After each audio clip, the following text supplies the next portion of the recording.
শুভ সকাল। সকালে সমস্ত কাজকর্ম সেরে চলে এসেছি, স্নান হয়ে গেছে। স্নান করে চলে এসেছি ঠাকুর ঘরে, আর ঠাকুর ঘরও রেডি করে নিয়েছি। আজ তো পুরুষোত্তম মাসের কৃষ্ণপক্ষের একাদশী, পরমা একাদশী। তো চলো পুজোটা সেরে ফেলি। সমস্ত কিছু জোগাড় করে নিয়েছি, তোমাদেরকে দেখাবো জোগাড় কী কী জোগাড় করেছি আজ। আর সমস্ত কিছু হয়ে গেছে। ওদিকে সূর্য ঠাকুরকে জল দেওয়া হয়ে গেছে, তুলসী গাছে জল দেওয়া হয়ে গেছে, ফুল ফল সমস্ত কিছু কেটে সাজিয়ে গুছিয়ে রেডি করে নিয়েছি।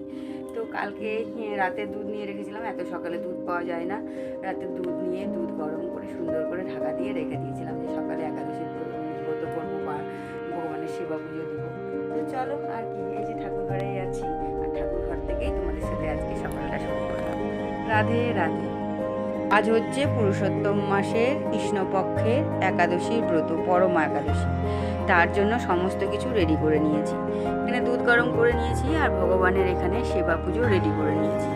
এই দেখো, সমস্ত কিছু দিয়ে আজ ভগবানকে সেবা দেব। আজ পরমা একাদশী। এর আগের একাদশীটা ছিলাম বাইরে, খুব একটা মানে ভালো করে করতে পারিনি। তো যথারীতি যা হয় বাইরে আর কি গেলে, তো আজ তো করতেই হবে। আর আজ হচ্ছে পুরুষোত্তম মাসের শেষ একাদশী, পরমা একাদশী ব্রত, কৃষ্ণপক্ষের একাদশী ব্রত।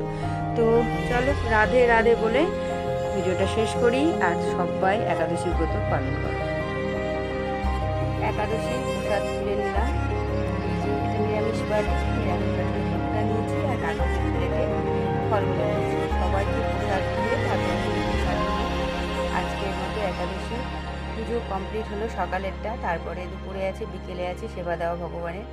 জানি না দুপুরে পারবো কি না, তুতানকে নিয়ে আবার যেতে হবে রায়গঞ্জে, সন্ধেবেলাটা এসে দেব। তো চলো এখনকার মতো টাটা। ওদিকে কাজকর্ম করি, রান্না করি, আজকে নিরামিষ রান্নাবাড়ি করব ওদের জন্য। তো চলো।